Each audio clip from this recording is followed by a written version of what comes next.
Hey YouTube, John here again with yet another video. This is actually a response to somebody sent me a message asking if I do a quick video on doing some group shots.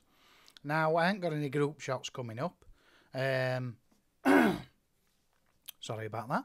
I ain't got any group shots coming up, so I thought I'd just go back to a couple of wedding shots that I did just to explain a few things. So, if you're taking a shot like this of the groups, well, as you can see, these are on the left and right.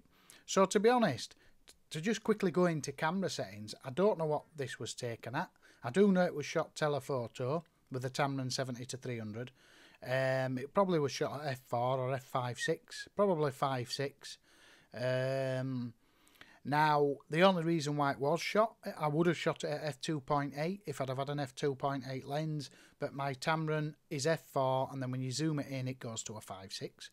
So, but when you're shooting from left to right like this, and there's no stacks behind each other, you're quite welcome to shoot it at what aperture you want. F2.8, f3.5, f5, even f8. But if you look at this, you'll see the background is lovely out of focus, and there's separation between them and the background. Now, when it comes in a minute, I'll show you some bigger group shots where I didn't use that lens because it would have meant going back to Baghdad to be able to fit them all in the shot, which probably still wouldn't have been a bad idea, really. But it was, as you'll see, if I focus, basically you focus on the eye, and I'll just break the shot down. Can I just take a look at the shot and find out what I did shoot it at? Just if this will let me know. It doesn't look like it's going to. More info. Now, am I being blind? Don't know. Sorry about that. It will have been f4, f5.6. Right. So, I'll just talk. What made me do this was I wanted to create separation between them and the background. Now, I'm going to show you some wide angle shots as well in a minute. But so, what I did was I chose my aperture first, which I'm sure will have been 5.6. I usually choose 5.6, especially at a wedding, because then I can zoom in and out and do what I want with the lens, and the aperture won't change on me. Whereas if I'd have locked it in at f4 and I decided that I wanted to zoom in a little bit, to say go from 80mm to 150, the aperture would have changed on me and it'd throw me exposure and everything out.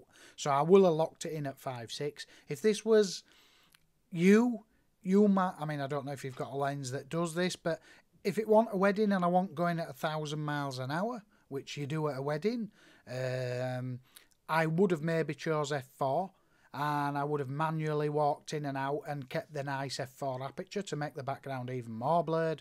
But at a wedding, everything is like Speedy Gonzales. So, and as you can see, if you look at the exposure, that is an exposure with fill flash, and you'll see it's really bright and really nice. And I know when I print that, it'll come back a shade dark. Well, I've already printed it in my portfolio anyway. When you print that, it comes back with loads of detail, and you have lovely, as you can see, they've both got blue eyes, these guys. Most wedding photographers or photographers that do group shots that I know around here, they ain't no light in the eyes. They just expose and take a shot, and they're a load of crap in my eyes. So that shot was choose your aperture, adjust. It was in manual, by the way. I know that for sure because all my shots, 98% are in manual. I then centered the reading on the camera, focused, recomposed, took the shot. I won't recompose much here because on telephoto lens you don't have to recompose that much. That'll have been pretty much how it was.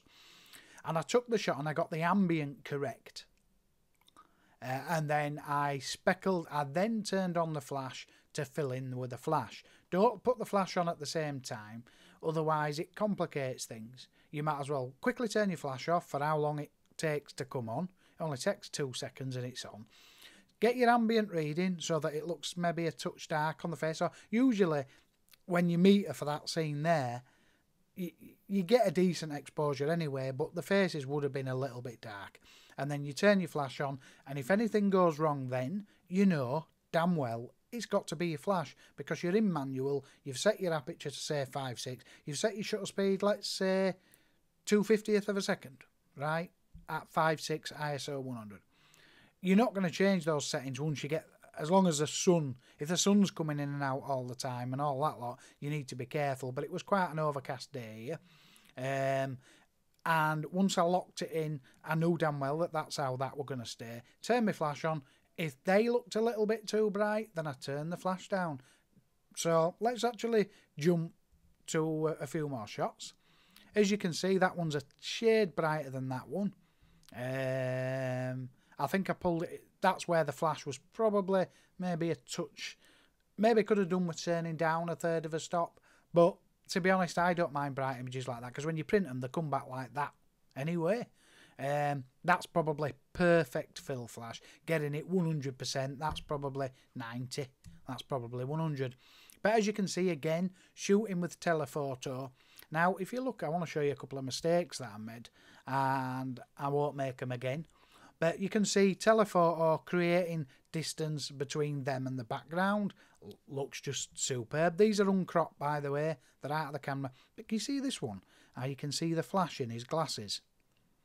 So next time, what I recommend is, I did shoot it from slightly low vantage point. You can see I was slightly down, knelt down. I should have shot it. If I'd have stood up, the flash would have missed his glasses and you wouldn't have seen it in his glasses.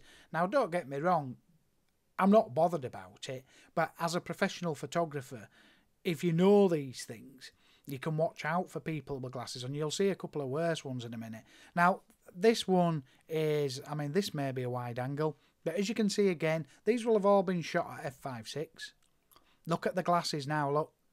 In fact, standing up at head height, this is what it's done for me. Now, these chose, I think it was this shot. They chose that shot there, and I had to clone that out, but I won't make that mistake again. Again, you can see it's shot telephoto. You've got the lovely blurred night focus background. By the way, I've now got a lens that can do that. I've got an 85mm f1.8 Canon, which I could have shot that at f2 or f2.8, and it'd be a miles better shot. But as you can see, it's a lovely shot. But the flash, watch for that. If you're going to use flash, and people have got glasses on, I recommend you look at my video where what I'd do is I'd use a bounce. I've made one out of Fun Foam from WH Smith's. It's 99p for some Fun Foam. If you want me to show you that, I can do. And it goes on your flash, so basically you can bounce off that into the subjects, and that's what I'll do next time. If I get glasses on the subject, on a massive group shot I won't be bothered, but this is fairly close up. It's a proper close up portrait. If I were to crop that for print, I'd crop it fairly tight in, and you would see that, and in my eyes it'd spoil it. But like you say, you can clone it out, but to be professional, if you can bounce off of, you know, like the little thing when you pop your flash up, you've got a little card that pulls out. It's one of those that I made myself. You could even use a bloody piece of A4 paper, but you can use one of them, and if I'd have bounced the fill flash in there, I wouldn't have got that bit on his glasses. So big boo-boo on my half, but I'm good with Photoshop, so I did fix it. But next time, I won't be fixing it. I'll get it right out of the camera. And as you can see. Now, I don't know how bright these are looking for you. They should look nice and bright and punchy, but I know that my monitor's set perfect for when I print them out. They'll come back slightly darker, but they'll still have loads of detail. I'm just going to try find a group shot. As you can see, again, telephoto. You look at it, it's magic on that background. Now, here's a group shot. Now, this is wide angle. And as you can see, this is a 17:50. You can see the background now. There's not much separation between them and the background. Now here, when I focused on this shot here, by the way, I think I focused on these flowers. Because ideally you've got twice the depth of field at the back as you have the front. So again, this is a bit of fill flash again. You can see it's nice and hotly exposed. I always do it. I recommend you do that. It's not overexposed. Mine is an LED screen, so it is very bloody bright. It might not look as bright on a non-LED, but you do want your images bright. Don't use your screen on the back of your camera to do the editing. You know when you print them that they're going to come back quite considerably darker, and that's the way stuff is. And with this was shot at f8, by the way. I shot it at f8, but you can see the difference to the framing. So if it's going to be a massive group shot, shoot it more wider. If it's going to be a tighter, like 2 to 4 people, even 6 people, try stack them in woods. You know, like these are long woods. If I'd have wanted to, I could have brought these side here and stood them at the back of these and really tightened up the shot. I did take time to do this shot to get them all lined up. Again, you can see there's a bit of flash in his glasses, and I haven't quite got this girl here. I did fix them in post-production, by the way. You can't get everything perfect when you're doing a wedding. It's all 100 mile an hour. But you're just going to be taking somebody out and doing a couple of group shots. You should better set it up and take 5 or 10 minutes getting everything A-OK.